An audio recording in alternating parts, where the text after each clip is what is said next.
Shalom, shalom, brothers. Your brother Kamal Mahar here, back at it again. First thing first, we give all praise to Yahawah, Bahasham, Yahawashi, Bahasham, and qadash. Double honor to the apostles and elders on this true from GMS. Blessing to the Akimah there preaching his word with horror true sincerity. Blessing to the 144,000 and 1/3 entirely. The first fruits kingdom of heaven, house of David, WF, Dawadah. And shalom to you brothers out there speaking different tongues and looking different nations. Shalom to you brothers. So today, brothers, I want to get into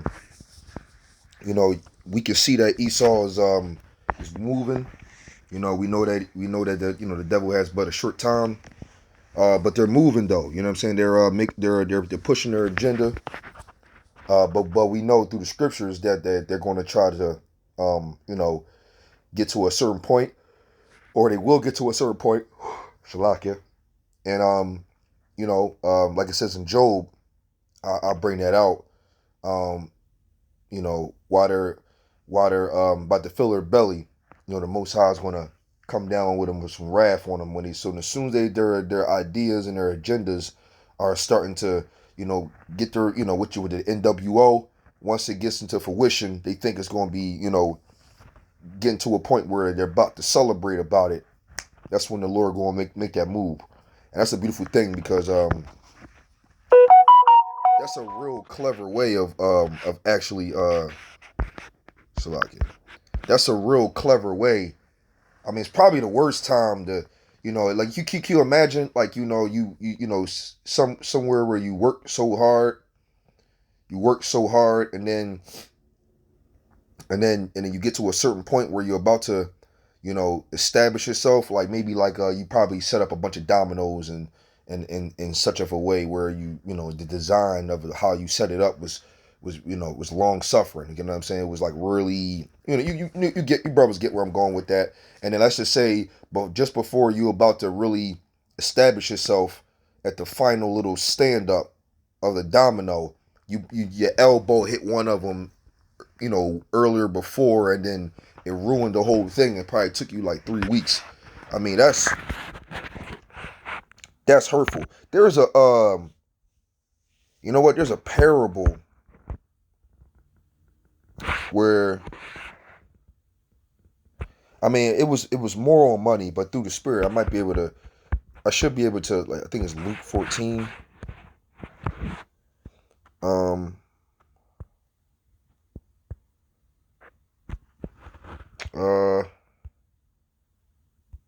Exalt himself shall be abased. It's maybe it's 12.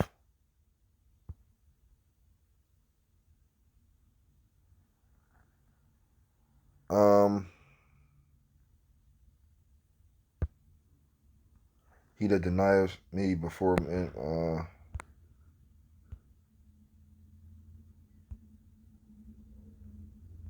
okay, I found it.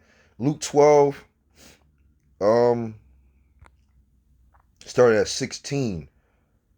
It says, and he spake a parable unto them, saying, the ground of a certain rich man brought forth plentifully. Plentifully. And he thought within himself, saying, what shall I do, because I have no room where to bestow my fruits? And he said, this will I do. I will pull down my barns and build greater, and there will I bestow all my fruits and all my goods. And this is how Esau actually thinks with themselves. So this parable was getting into let me keep on going. I'll make my point. And it says, and I will say to my soul, thou hast much goods laid up for many years. Take thine ease, eat, drink, and be merry.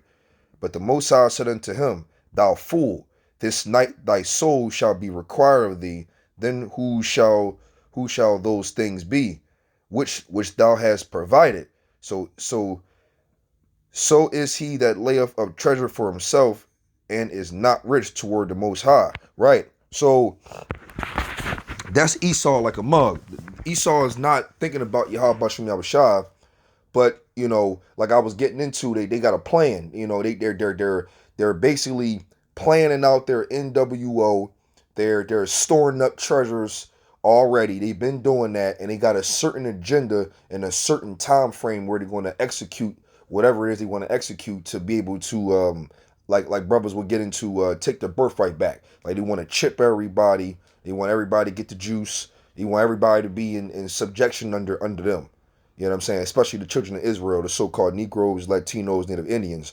You know, we already in their captivity already, but they really want to do it because by chipping Jake and chipping our people will theoretically will ultimately put them back on put them on top continually, and then so that way they can basically steal the birthright back and have the kingdom of heaven, which they're never going to have. But they want to be able to continue this little this particular rulership, as you can say, in their possession. But that's not going to happen because the Lord is, once they get close enough to think they're going to get that far, the Lord going to require that soul. Beautiful parable I found. I remember this one.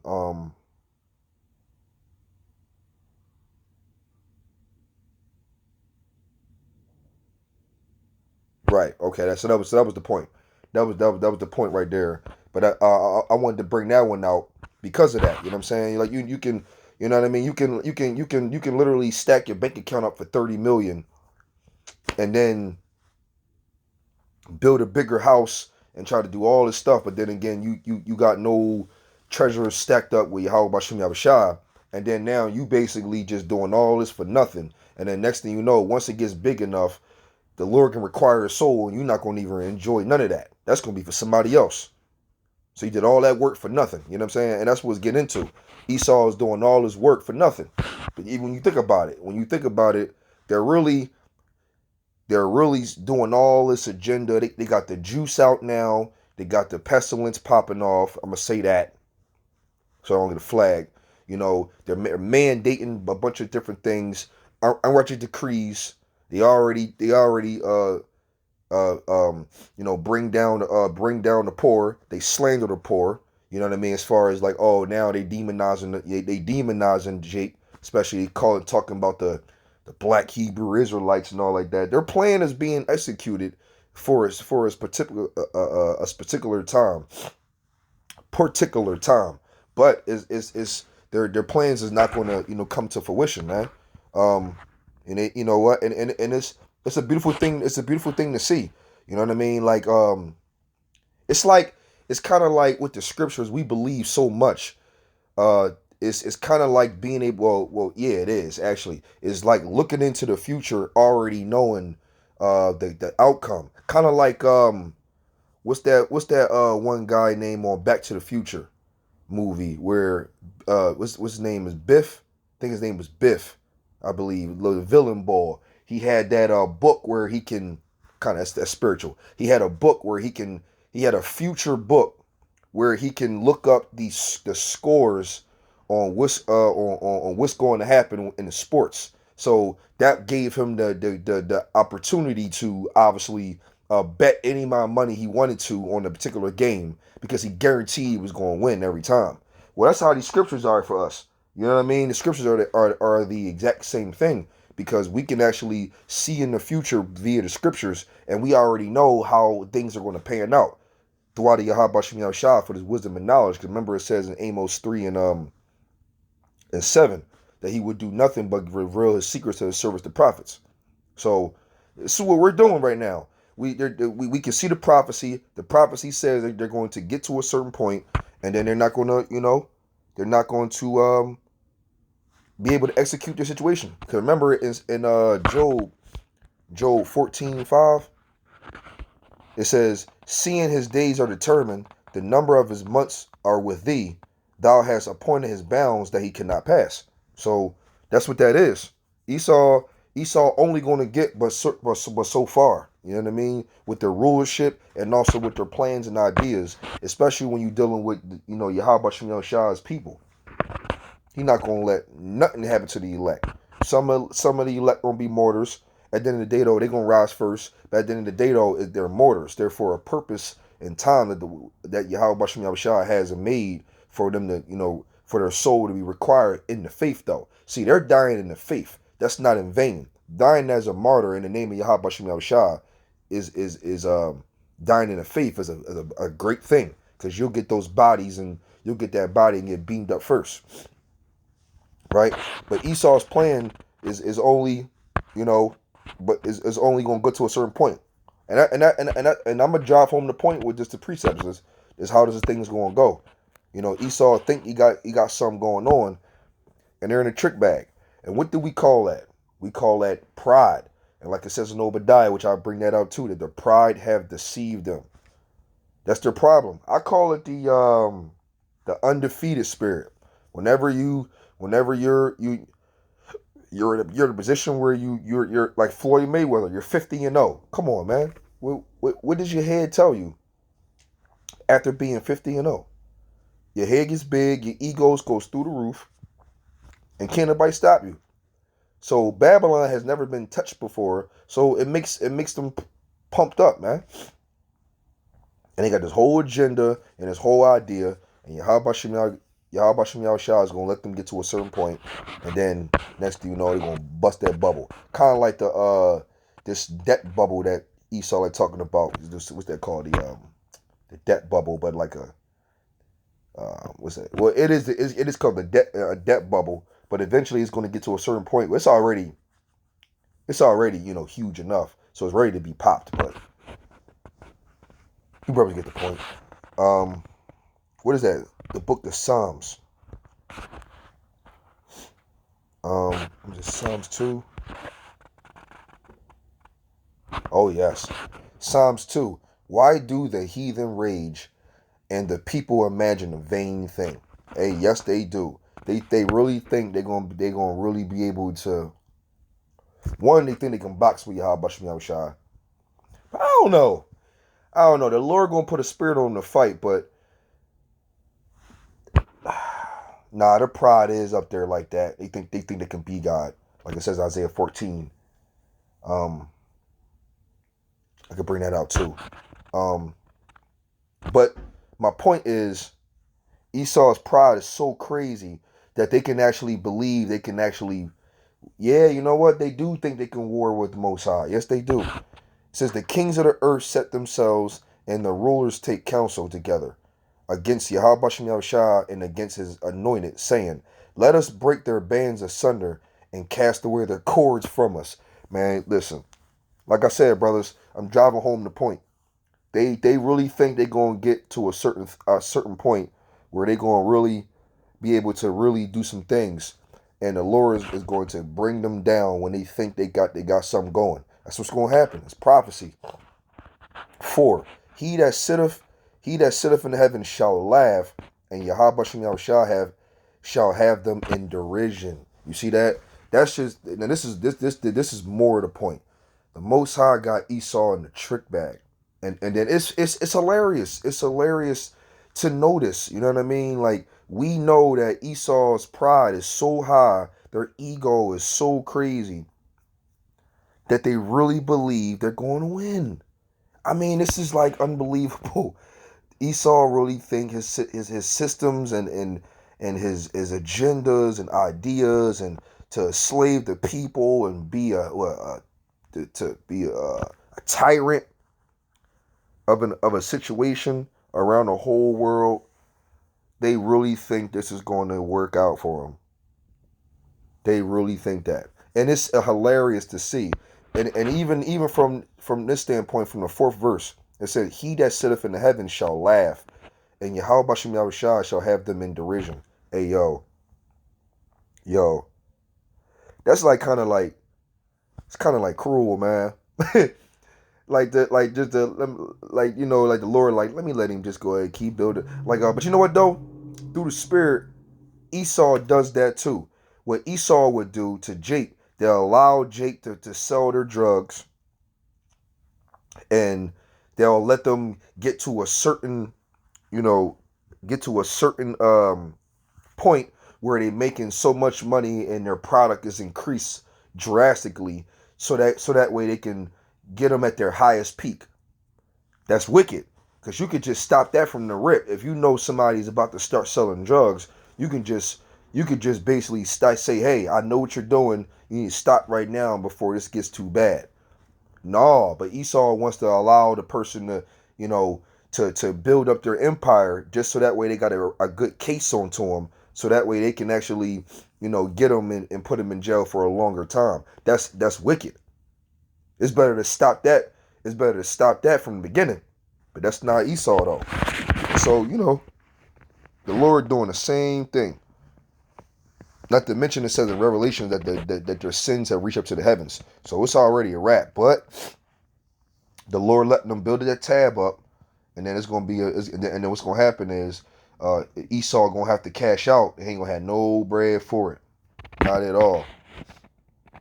I mean, it really says Psalms 2 and 3. It says, "Let us break their bands asunder, and cast away their cords from us. He that sitteth in the heavens shall laugh. The Yahawashi shall have them in derision." Wow. You know what? It says 5. "Then shall he speak unto them in his wrath, and vex them in his sore displeasure." Oh, man. That's beautiful, man. That's beautiful. Because right here in Psalm 7, roughly at the very latter end, it says, you know what? I like this. Let me go into, I'll start at 14. "Behold, he travaileth with iniquity, and have conceived mischief, and brought forth falsehood. He made a pit, he digged it, and is fallen into the ditch which he made. His mischief shall return upon his own head, and his violent dealing shall come down upon his own pate. I will praise Yahawashi according to his righteousness, and will sing praise to the name of Yahawashi, the Most High." Right, and you know what? That's exactly what we're gonna be doing, because Lord willing, I can be a part of that number, and the brothers get beamed up. Just when Esau new NWO is going to set up, so however they think it's going to be set up, them ICBM missiles going to be out here doing their thing along with the chariots. But remember, Esau created those ICBM missiles from the knowledge of Yahawashi, right? Because remember, Isaiah 54:16 said he created the Smiths, right? So they dug a ditch. They preserved their arsenal of ICBM missiles for their particular rulership. And then, come to find out, the Lord got them in derision, because those ICBM missiles are the ones that's are going to also be their demise as well. So it says he made a pit, he digged it, and is fallen into the ditch which he made. Not to mention, their idea is to enslave and have further captivity on our people, right? Just so they can actually set up systems and set up unrighteous decrees on the people, just to ultimately become captives anyway. So their idea is to enslave, just to end up for them to be slaves. You see that? That's what this whole video was about, brothers. Is the fact that I'm bringing to the light Esau's ideas and their agendas ain't gonna do nothing but fall on their own head. I'm gonna end this precept with Job 20. Now 20 and 23 is the point, but like my brother Riyadh would do, I will go ahead and start this up. 14. Yet his meat in his bowels is turned. It is the gall of ass within him. He have swallowed down riches. And he shall vomit them up again. The Most High shall cast them out of his belly. Right? You see that? So they swallowing riches. They're enslaving, and they got the children of Israel, the so-called Negroes, Latinos, Native Indians in captivity. They practice it in their bed all the time. How more they can bring down the poor to ultimately become the poor. Ain't that some shit? It also says in scriptures that All the riches that the gates of the kingdom of heaven will be open continually, where they will actually bring in their riches and give it to the people. So they gotta get up. They gotta give up everything anyway at some point. So everything they got is already counted as loss on their part. They just have no idea. That's why the Lord said He has them in derision, and He shall laugh. It says, He shall suck the poison of asps, the viper's tongue shall slay him. He shall not see the rivers, the floods, the brooks of honey and butter. That which he labored for shall he restore, and shall not swallow it down. According to his substance shall the restitution be, and he shall not rejoice therein. Right. Yeah, it's like they're not going to enjoy everything that they have. You know, it's coming to a point where they're going to have to give all that up, and their rulership got to be given up, the riches got to be given up, and their bodies got to be given up through slavery, because they're going to be working something stupid, building the kingdom up and being under subjection unto the righteous of the so-called Negroes, Latino, Native Indians of the elect. It says, because he have oppressed and have forsaken the poor. I was just saying that. Because he have violently taken away an house which he builded not. There we go. See? Surely he shall not feel quietness in his belly. He shall not save of that which he desired. Right? Because their ideas and their NWO and whatever they got going on, it sound good. They got an idea. Ain't nothing wrong with an idea. But the idea and the blueprint that they have made is not going to be fully executed out. It's going to be a non-fulfilled project that almost was done, but it's not going to never be done. So you never know. You're never going to know. Like, kind of look at it like a object that was being created, and it got all the way towards the maximum of it, and it was never finished. And then it was buried in the ground, and somebody found it, and it was like, they don't know what to do with this, because they don't even know how it started and where it was going. It's now an obsolete object because it's not completed. You see? And it says 21. There shall none of his meat be left, therefore shall no man look for his goods. In the fullness of his sufficiency he shall be in straits. Yeah, which straits means difficulty. So, you know, as he's going to be in a state of difficulty, what they are in now, you know, as they're going on their agenda. Every hand of the wicked shall come upon him. When he's about to fill his belly, the Most High shall cast the fury of his wrath upon him, and shall rain it upon him while he is eating. See that? So Esau gonna get to a certain point. The Lord gonna let him, like I was talking about, like cops would do when they build a case on a brother. They'll let him get to a certain status level just to get him at the highest peak, so they can have a bigger case on him to put him away. It's wicked, right? But Yahawashi is not wicked. You know, this is what the Lord going to do to them, and it's righteous because they already set up as the wicked to do wickedly. Like right here, like it says, like one of the point is 19 too, is because he have oppressed and have forsaken the poor, because he have violently taken away an house which he builded not. That's why. You reap what you sow out this thing. It says, I'll read 23 again. It says, when he's about to fill his belly, the Most High shall cast the fury of his wrath upon him, and shall rain it upon him while he is eating. He shall flee from the iron weapon, and the bow of steel shall strike him through. Right, and that's the ICBM missiles, and they're going to also be in those bunkers, surviving that thing.